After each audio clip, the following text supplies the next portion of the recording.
Then klase ng taong magpapabagsak sa'yo. 1. The complainer, reclamador. Linya. Ang hirap naman ng buhay. Wala na tayong pag-asa. Gobyerno kasi eh. Bakit delikado? Hindi sila naghahanap ng solusyon. Naghahanap lang ng kakampi sa pagngawa. Pag lagi mo kasama to, magiging ikaw din. Imbes na mag-isip ng diskarte, magrereklamo ka na lang din. Efeso 4:29. Huwag kayong gumamit ng masamang salita. Reklamo ay masamang salita sa future mo. 2. The negative Nancy. Linya. Sa di mo kaya yan, malulugi ka lang. Tigil mo na yan. Bakit delikado? Patay sindi sila ng pangarap.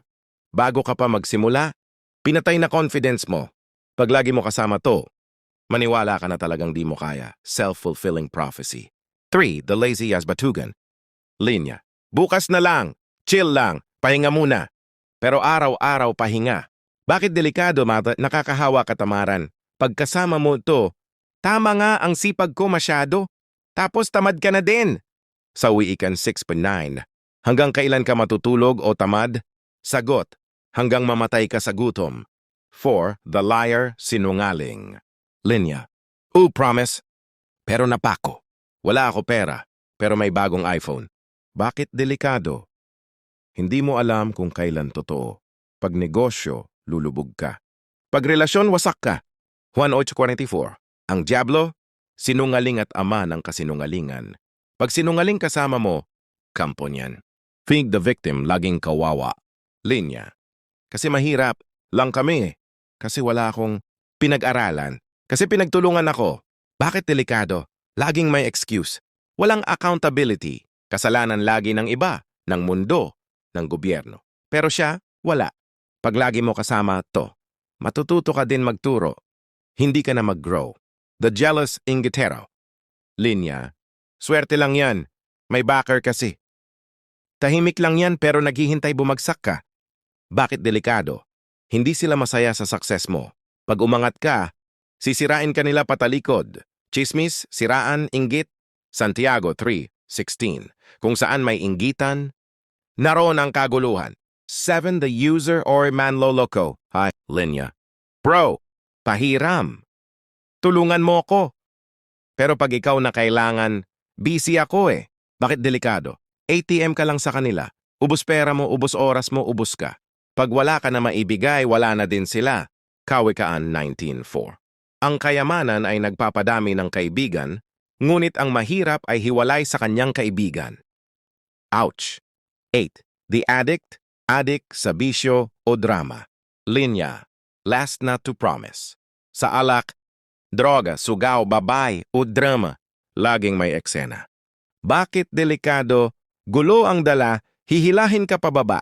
Madadamay ka sa utang, sa away, sa kulungan. As Corinto 15:33. Huwag kayong padaya. Ang masasamang kasama ay sumisira ng magagandang ugali. 9. The aimless or walang ambisyon.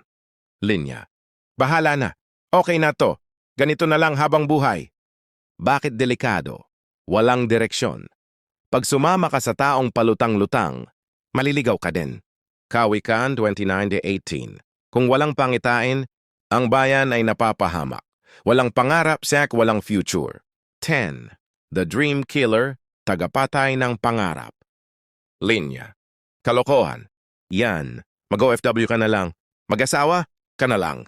Tumigil ka nakakaimbento. Bakit delikado? Ito pinakadelikado sa lahat.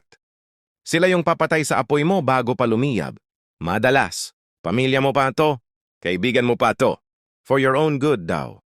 Pero takot lang sila na maiwan. Genesis 37:20.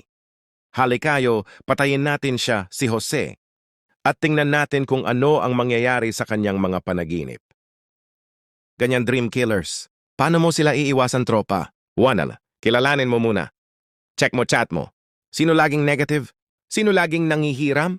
Unfriend mo muna sa isip mo. 2. Limitahan mo access. Hindi mo kailangan awayin. Busy ako lang palagi. Distance creates clarity. 3. Palitan mo ng tamang tao. Hanap ka ng iron sharpens iron. Kawikaan 27:17. Yung hihilahin ka pataas, hindi pababa. 4. Maging ikaw muna yung tamang tao. Tanong, ikaw ba Anong number ka sa listahan? Be honest. 1 Corinto 15:33 ulit. Ang masasamang kasama ay sumisira ng magagandang ugali. Translation. Kahit gaano ka kabait, pag basura kasama mo, babaho ka din. Tanong ko sa'yo, tropa. Sa 10 na to, sino pinakamarami sa circle mo ngayon? And sino yung kailangan mo na i-cut ASAP para sa 2026 goals mo? Mahirap, pero kailangan. Future mo nakasalalay dito.